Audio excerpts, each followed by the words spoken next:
आप देख रहे हैं अनहोनी। तो चलिए बढ़ते हैं आज की इस कहानी की ओर। उस दिन मैं काम से कहीं बाहर गया हुआ था जब मुझे मेरे दोस्त राकेश का फ़ोन आया। फ़ोन पर उसने बताया कि उसके दादाजी अब इस दुनिया में नहीं रहे। ये सुनकर मुझे भी काफ़ी दुख हुआ क्योंकि वो मुझे भी राकेश की तरह ही मानते थे।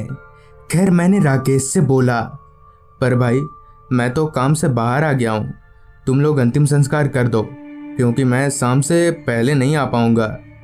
इस पर राकेश ने अच्छा ठीक है बोलकर फ़ोन रख दिया।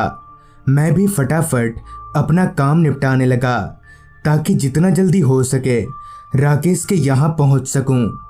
तकरीबन शाम के 6:30 बजे मैंने राकेश के यहाँ जाने के लिए ट्रेन पकड़ ली और करीब 2 घंटे बाद यानी रात के 8 बजे राकेश के गांव उतर गया। फिर रिक्शा का सहारा लेकर राकेश के घर में काफ़ी ज़्यादा भीड़ थी।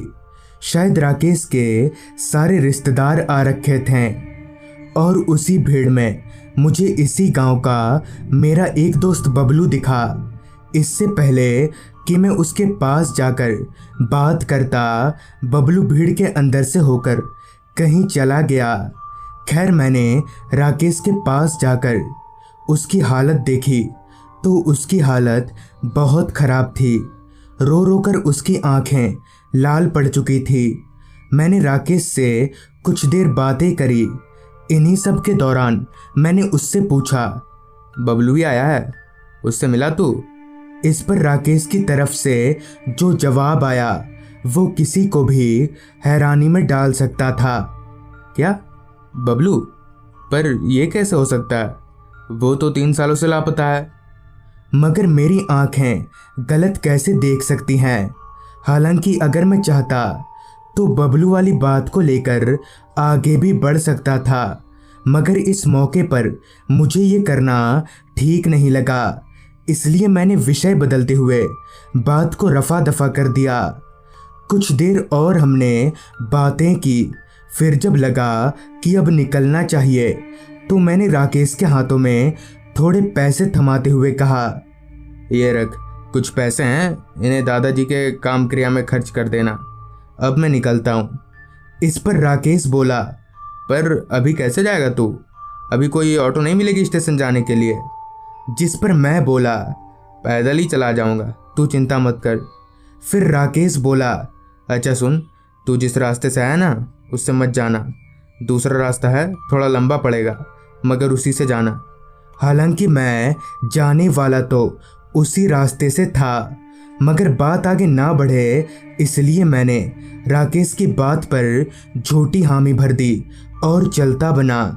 वैसे तो ऑटो में होने के कारण यहाँ आते वक्त उतना समय नहीं लगा था, मगर अब रास्ते पर ना तो कोई ऑटो दिख रहा था और ना ही कोई और सवारी, सिर्फ खामोशी और घने काले अंधेरे को छोड़कर कुछ नहीं था। ऊपर से रास्ते के दोनों बाजू घना जंगल होने के कारण आसपास कोई घर भी नहीं था। गांव का जैसा नाम था वीरानगढ़, असल में दिखता भी वैसा ही था। मेरे जहन में अभी भी बबलू वाली बात ही घूम रही थी कि उस भीड़ के पास अगर वो बबलू नहीं था तो कौन था। खैर मुझे भी अब यही लगने लगा था कि शायद मेरी आंखों को धोखा हुआ होगा, क्योंकि मैं भी आखिरी बार बबलू से 3 साल पहले ही मिला था। अभी मैं आगे बढ़ ही रहा था कि तभी बादल गरजने की जोरदार आवाज़ आई। इसका मतलब था कि बारिश आने वाली है और मैं इस बारिश में भीगना कतई पसंद नहीं करूँगा। इसलिए मैंने अपने पैरों की रफ्तार बढ़ा दी। मगर कहते हैं ना, नसीब के आगे किसी की नहीं चलती। अचानक ही बहुत तेज बारिश शुरू हो गई। मुझे इतना भी वक्त नहीं मिला कि मैं भागकर कहीं पनाह ले सकूं। आसपास कुछ भी ना दिखने पर मैं पास ही में एक पेड़ के नीचे खड़ा हो गया, मगर हवा और बारिश इतनी तेज थी कि मैं वहाँ भी थोड़ा बहुत भीग ही रहा था। अभी मैं अपना सिर छिपाने के लिए इधर उधर देख ही रहा था कि तभी मेरी नज़र मुझसे कुछ ही दूरी पर एक टूटी फूटी बड़ी सी बिल्डिंग पर गई। हालांकि उस वक्त वहाँ काफ़ी ज़्यादा अंधेरा था, मगर बीच बीच में बिजली की चमकाहट से मैं उस बिल्डिंग को देख पा रहा था। अंदाजे से तो वो बिल्डिंग किसी स्कूल या किसी हॉस्पिटल की तरह लग रहा था। लिहाजा मैं पेड़ों से चिपक चिपक कर उस बिल्डिंग की ओर बढ़ने लगा। फिर जब मैं उस बिल्डिंग के पास पहुंचा तो पता चला कि वो एक पुराना हॉस्पिटल है। पुराना इसलिए क्योंकि उस हॉस्पिटल की दीवारें जगह जगह से टूटी हुई थीं और ऐसा लग रहा था जैसे वहाँ कभी आग लगी हो। खैर, मैं हॉस्पिटल के दरवाजे पर ही शेड के नीचे खड़ा हो गया। बारिश अभी भी बहुत तेज थी और ऐसा लग नहीं रहा था कि 2-3 घंटा से पहले बारिश रुकेगी, और अगर ज़्यादा देर हुई तो मेरी ट्रेन भी छूट जाएगी। इन्हीं सब परेशानियों के बीच घेरा मैं हॉस्पिटल के दरवाजे पर लदने के लिए जैसे ही पीछे झुका कि वो लकड़ी का सड़ा हुआ दरवाज़ा अचानक से टूट गया और मैं पीठ के बल धड़ाम से हॉस्पिटल के अंदर जा गिरा। जमीन पर गिरते ही मेरा सर किसी ठोस चीज से जा टकराया और फिर कब मैं बेहोश हो गया कुछ याद नहीं। पता नहीं कितनी देर बाद, मगर जब मेरी आंख खुली तो मेरे सर के पास बबलू बैठा था। मुझे बेहोशी से जागता देख बबलू बोला, उठ गया तू? और राकेश के घर पर जब तूने मुझे देखा तो मेरे पास आया क्यों नहीं? इस पर मैं बोला, पर राकेश तो बता रहा था कि तू 3 सालों से गायब था। इस पर बबलू बोला, हाँ, गायब तो था। बहुत लंबी कहानी है, चल रास्ते में बताता हूँ। फिर मैं और बबलू उस हॉस्पिटल से निकलकर स्टेशन की ओर बढ़ने लगे। कुछ देर तक चलने के बाद भी जब बबलू कुछ नहीं बोला तो मैंने ही कहा, हाँ बोल, क्या बताने वाला था ना तू?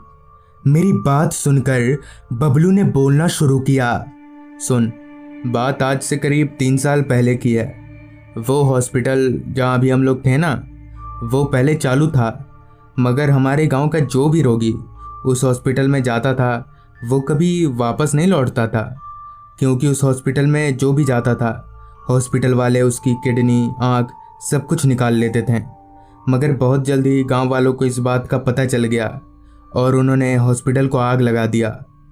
बबलू की ये सारी बातें सुनकर मैं बोला, पर 3 साल से तू कहाँ गायब था? वो तो तूने बताया ही नहीं। इस पर बबलू बोला, आज से करीब 3 साल पहले एक रात अचानक ही मुझे किसी काम से बाहर जाना पड़ा। फिर जब मैं यानी बबलू गांव लौट रहा था तभी बारिश शुरू हो गई। चूँकि मैं उस हॉस्पिटल के काफ़ी नज़दीक था इसलिए वहीं रुक गया, मगर तभी हॉस्पिटल वाले मुझे ज़बरदस्ती अंदर ले गए और मेरे शरीर का चीरफाड़ करके किडनी और आंखें निकाल ली और मैंने वहीं दम तोड़ दिया। बबलू की यह बात सुनकर मेरे पैरों तले जमीन खिसक गई। मुझे मेरे कानों पर यकीन नहीं हो रहा था, पर फिर भी मैंने डरते डरते बबलू से पूछा, इसका मतलब तू तू तू मर चुका है? इस पर बबलू बोला, हाँ भाई, एक काम करेगा, ये सब बात मेरे घर में बता दे, क्योंकि मेरी माँ अभी भी मुझे खोजती रहती है। और इतना कहते हुए बबलू जब मेरी ओर पलटा तो मेरे होश उड़ गए, क्योंकि बबलू की आंखें नहीं थीं, बस आंखों की जगह 2 काले काले गड्ढे थे।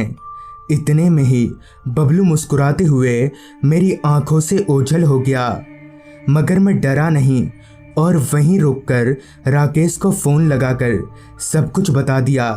फिर मैंने और राकेश ने मिलकर बबलू के घर वालों को भी सब बता दिया। उस दिन के बाद से बबलू की आत्मा मुझे कभी नहीं दिखी, मगर आज भी वीरानगढ़ गांव के लोगों का ये कहना है कि जब वो लोग उस हॉस्पिटल के पास से गुजरते हैं तब उन्हें बबलू की दर्दनाक चीखें सुनाई देती हैं। अब ये सच है या झूठ ये तो भगवान जाने, मगर हाँ, इस दुनिया में इंसान और भगवान के अलावा आत्माएं भी होती हैं, इस पर मैं पूरा यकीन करता हूँ। तो दोस्तों, ये थी आज की कहानी। अगर आपको ये कहानी अच्छी लगी हो तो चैनल को सब्सक्राइब कर लें। तो मैं आर्यन जल्दी ही मिलूँगा आपसे ऐसी ही एक कहानी के साथ।